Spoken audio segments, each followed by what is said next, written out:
It was a frosty afternoon in late fall. I'd gone for a walk in the woods to enjoy the leaves and the changing colors. This was a couple of years ago. Around this time, I'd become fascinated by the fairy artwork of Brian Froud. I heard an interview with him where he said he got a lot of inspiration from the textures and shapes in nature. I was thinking about his artwork as I was walking along, and I started to notice shapes, faces, and forms in the bark of the trees that reminded me of Brian Froud's fairies. I didn't think I was seeing anything supernatural exactly. Rather, I felt I was noticing these shapes and patterns because I was alert to them, where previously I wouldn't have been tuned in enough to see them. If that makes sense. It's like because I heard his interview and I knew this was the way he looked at things, I started looking at things that way too. But once I started noticing them, I started seeing these faces and forms everywhere in the bark and knots of the trees, in branches and leaves, in the frosty patterns on the ground. It was like I had gone from being alone in the woods to surrounded by hundreds of fairy creatures. I snapped a few photos, but I had a feeling no one was going to see the shapes but me, not without an elaborate explanation. Soon I felt a prickling sensation rush over my skin, like I was being watched. I looked around but didn't see anyone. I was still alone as far as I could tell. Well, apart from all the fairies. Then I noticed a puddle sparkling in the sun on the path ahead. I was drawn towards this puddle. There were colorful leaves on it and a sheen of frost. I looked into the puddle and saw my own reflection. But it wasn't just me that I saw. I saw other faces, fairy faces, staring at me from the puddle. Then another face appeared right over my left shoulder. This face seemed so real that I spun around. As I turned, I bumped into someone, a young man with dark hair, dressed in the colors of the forest. Now I know he was there. I felt him. I bumped into him. But I was so startled by this, I immediately gasped and pulled back, and I must have closed my eyes for maybe a split second. But when I opened them again, he was gone. It was like he had vanished. I was left there feeling shaken. I looked back into the puddle again, though this time it looked darker, duller, less alive with faces and forms. Actually, the whole forest was looking more like an ordinary forest and less like a Brian Froud painting. I was spooked at this point and decided it was time to go home. I haven't had another experience like that since, though I have been back to that same forest many times. But I think about that day a lot. How a small shift in perception allowed me to see things that were maybe always there, but that went unnoticed by most. But maybe there's also a danger in shifting your perception the way I did that day. Maybe when you shift your perception and start to notice the fairies, they start to notice you as well.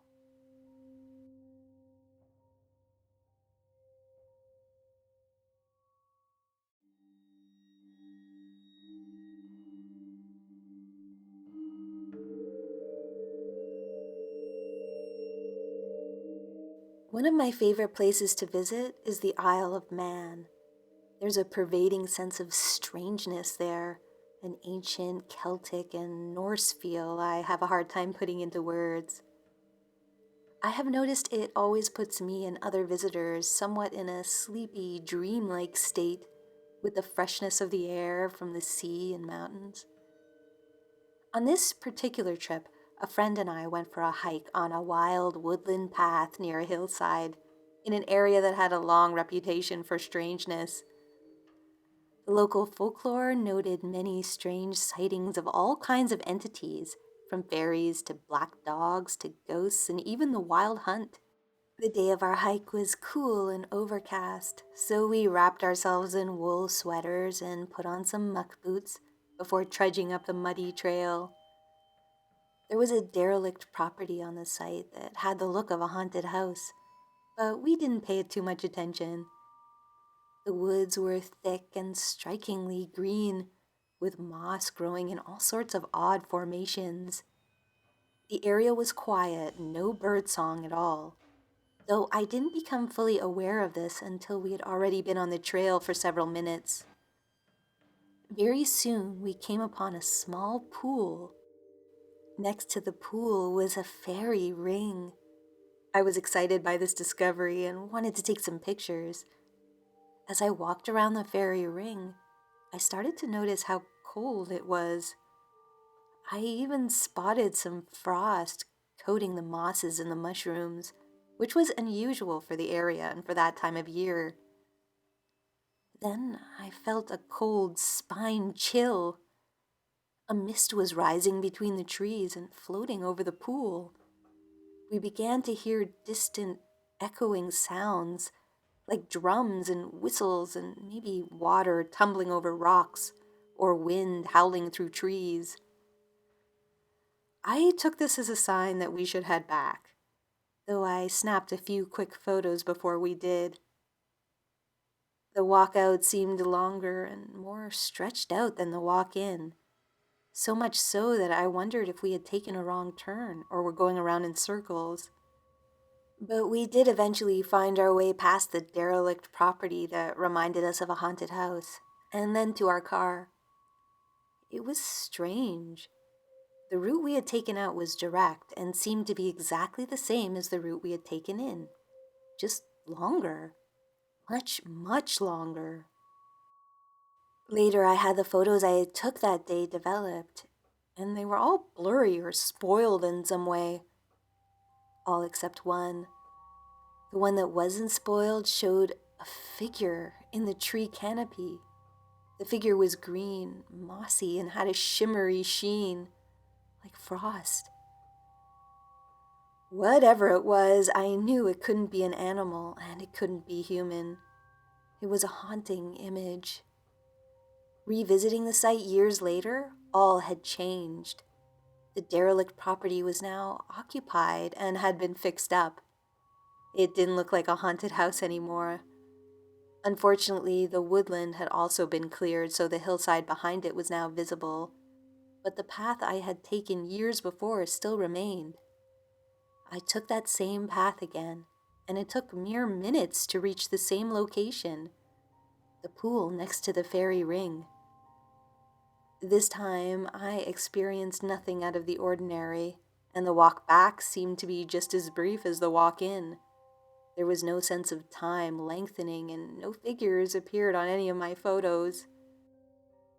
I've always had an interest in folklore, paranormal phenomena, and ancient sites, but I never thought such an experience would happen to me.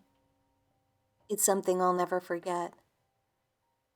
I think fairies are nature spirits, but who really knows?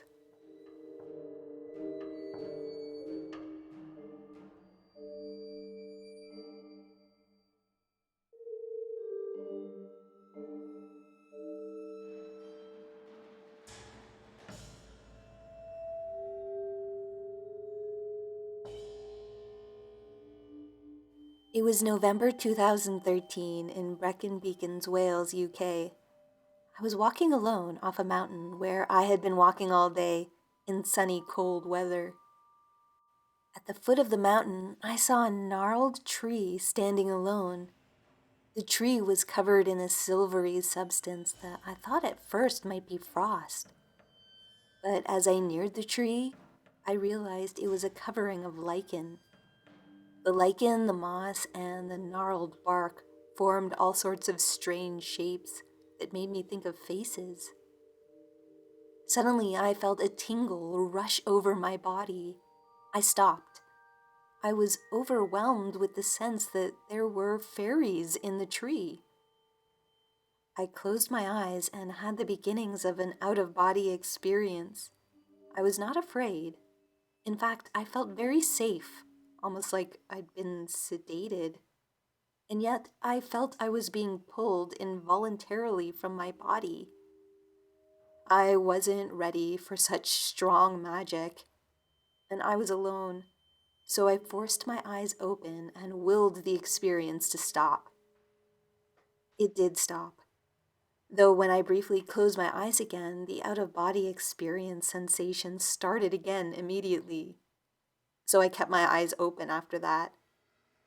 I still felt all tingly and very alive and in awe of what I was experiencing. I felt sure that whatever was happening had nothing to do with me or my body. It was external. It was fairies. I was certain this was so. I stood there for a few minutes, staring at the tree, unsure of what to do. Finally, I decided to thank the fairies out loud. I explained that I understood they meant me no harm and were trying to offer me something, but that I wasn't ready for such an experience. Then I bade them farewell and walked on. I learned later that the tree was a hawthorn, which are said to be sacred to the fairies. I don't really know what fairies are, but I feel strongly they are not biological, even though they may manifest in biological form. Otherwise, I think they would have been caught and classified by now. The idea of fairies as small, winged humanoids is very charming and may be accurate, but could also be just our way of trying to understand them by anthropomorphizing them. My best explanation is that fairies may be emergent properties of beautiful environments. I believe that what I experienced that day was a fairy experience because I felt it. I felt that nature spirit energy. It was magical. I do often wonder what might have happened if I had surrendered to the experience instead of resisting it. Would I have had a wonderful, marvelous experience, or been trapped forever inside a hawthorn tree? When it comes to the fairies, you never know.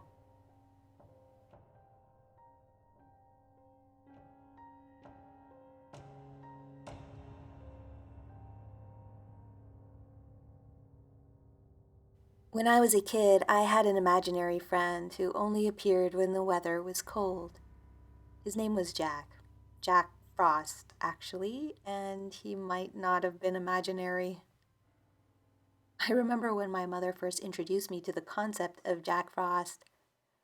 I woke up one morning after a winter storm to find my windows coated in beautiful frosty patterns, and my mother said, "Jack Frost must have visited you last night." I was very young at the time. I'm not sure what age, but I do remember that I took the idea of Jack Frost very, very seriously and believed in his existence. It was around that time that I became convinced that Jack Frost wasn't just visiting me in my sleep and leaving patterns on my window, but that he was my friend, and he would appear at the window when he wanted me to come outside and play.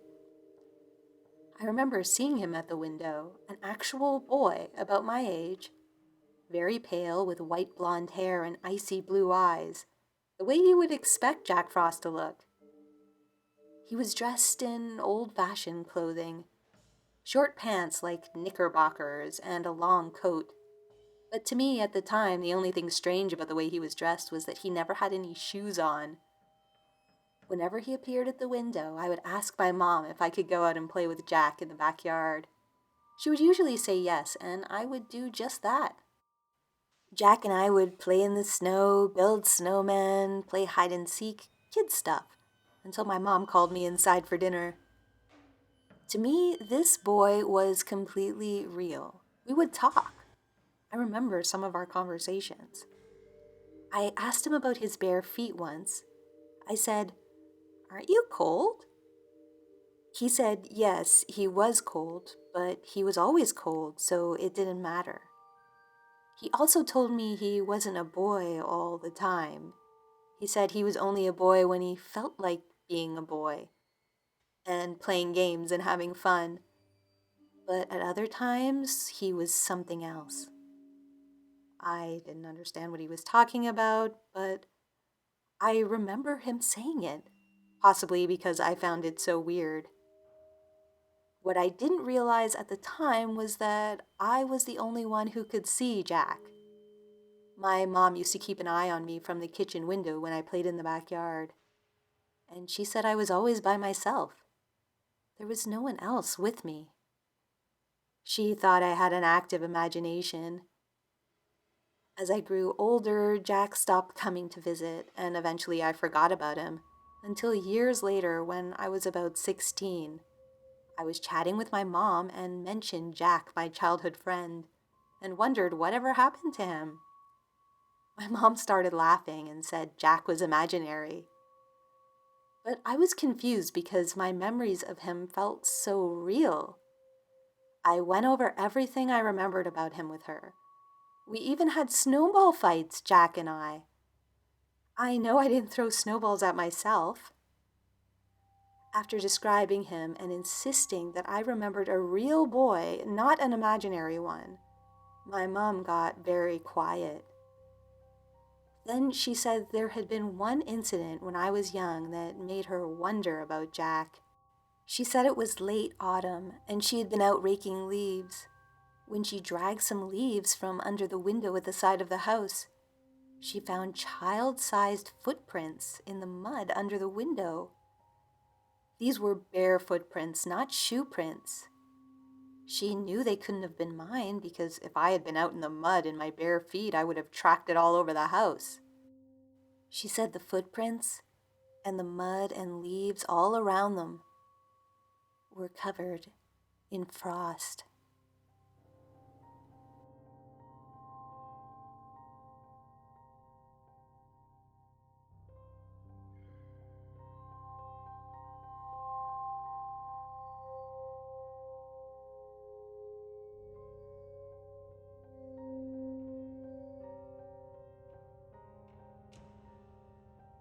This happened in Arkansas.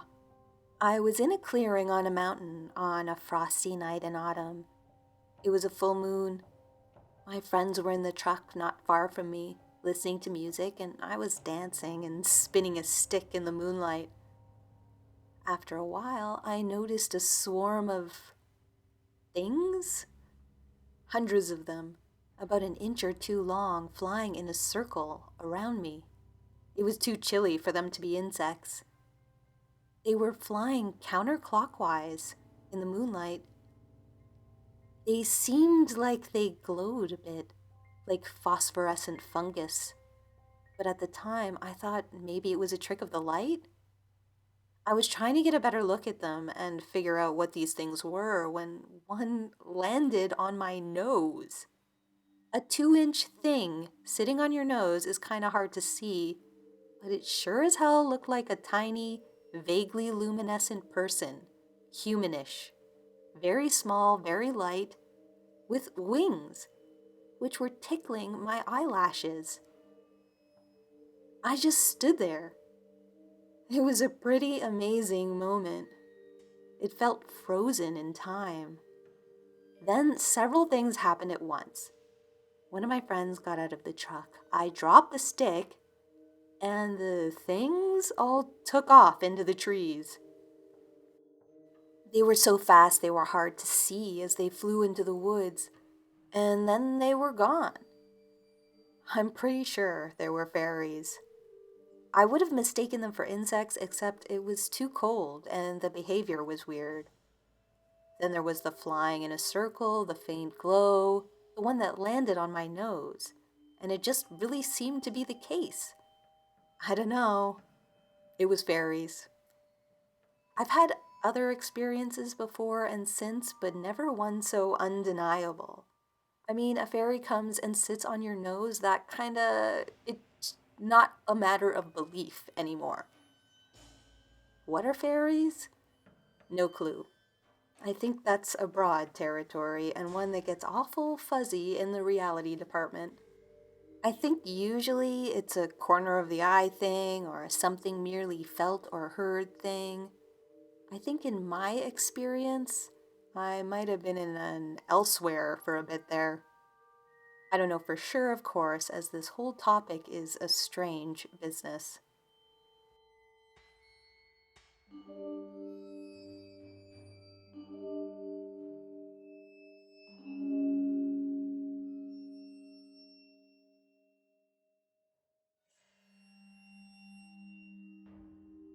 It was late November, a crisp, cool autumn day, and my family and I went for a long walk at a local conservation area. We had distant relatives visiting from out of town, and I guess my parents were looking for something to do to keep them entertained. I was around 15 at the time, and these relatives were a lot older, and I found them really boring. The last thing I wanted to do was spend all day with them. But the conservation area was beautiful and provided many distractions.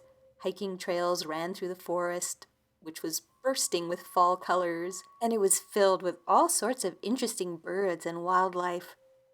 I kept myself entertained by collecting acorns, pretty stones, and seed pods, skipping ahead on the trail while my parents and relatives lagged behind. The trail had a lot of twists and turns, and my relatives were walking very slowly, so it was easy to lose them. Not that I was trying to lose them, but I wasn't trying to keep track of them either. As I was walking alone in my own little world, I happened to glance up and saw an owl sitting up in the branches of a tree next to the path. I stopped to watch it, and it watched me. This was the first time I'd ever seen an owl in real life, so I was very excited. This was in the 90s before cell phones, and I didn't have a camera, so I couldn't take a picture.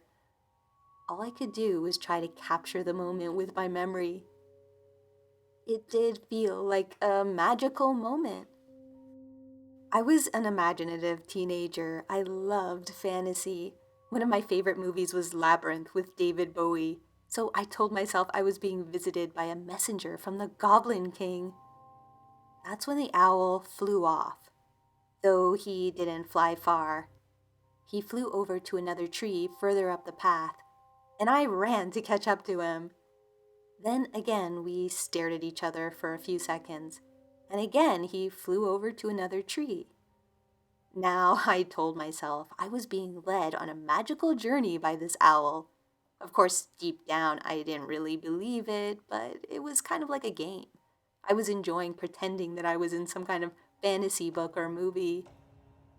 The thing is, the owl kept moving in a way where it almost seemed like he was leading me. He kept moving from tree to tree, but never flew so far away that I couldn't easily catch up to him. But eventually he did fly away from the main path and deeper into the forest. And like in any good fantasy story, I wasn't supposed to leave the main path. I didn't leave the path, but it curved in such a way that I was still able to keep track of the owl, albeit at a distance. I was so focused on the owl that I wasn't paying much attention to the path ahead, and at some point, I ended up on this small wooden bridge that passed over a river.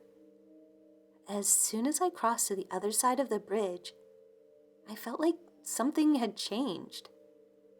Everything had gone silent, and the forest suddenly felt very still.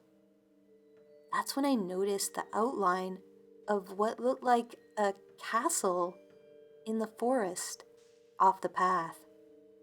It wasn't a solid castle. It almost looked like it was made of ice or crystal. It was see-through, and I could only see it if I stood at a certain angle and the light hit it in a certain way. But I was sure it was there. The branches and leaves hung around it distinctly, and the sun seemed to reflect off it at certain angles. Now, as much as I loved fantasy stories, I wasn't about to run into the forest after a hardly visible crystal castle, especially by myself. So I doubled back and ran back the way I came until I found my family. I told them I'd found something cool and wanted to show it to them.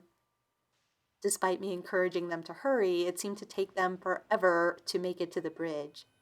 I rushed over at first, but this time when I crossed the bridge, The forest didn't go quiet and still, and sadly, I could no longer see the crystal castle.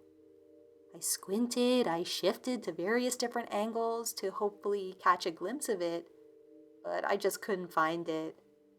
It was like I'd imagined the whole thing. I told my family I'd seen an owl, but it had flown off, which was true, but I didn't tell them about the crystal castle. Maybe I was imagining it, but it really seemed like it was there. And maybe it was. Maybe I briefly entered some kind of shift in reality where I was able to perceive it. Maybe it did belong to the Goblin King. Maybe by staying on the path, I missed out on a real adventure. Who knows? But I do believe there is magic in this world, and that you might be able to see it sometimes, if you're open to it.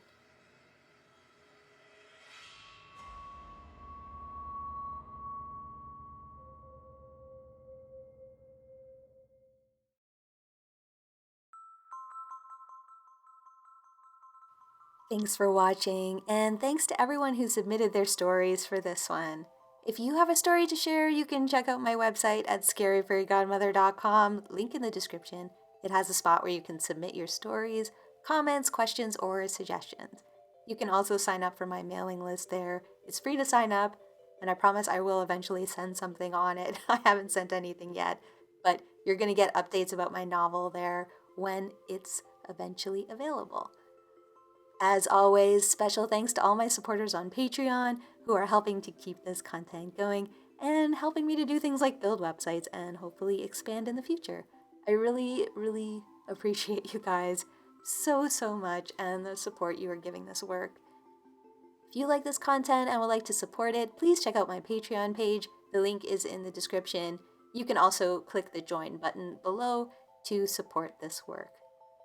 The stories in this video came courtesy of subscribers and the Fairy Census at the Fairy Investigation Society, so thanks to everyone who submitted. The stories were edited for dramatic and narration reasons. If you would like to read the original census stories, the link to the census is in the description. They're also doing a new census over at the Fairy Investigation Society, so if you want to submit your story there, you can. If you'd had a fairy experience and would like to share it with me, please email it to me, or of course you can submit it on my website. Please leave a comment below. Tell me what you thought of these stories. Do you have a favorite one? Do you have any theories as to what people experienced? Let me know. And of course, don't forget to like, share, and subscribe if you're new. It really helps the channel when you do that. And hit the bell to receive notifications of new videos. And until next time, this has been a visit from your scary fairy godmother.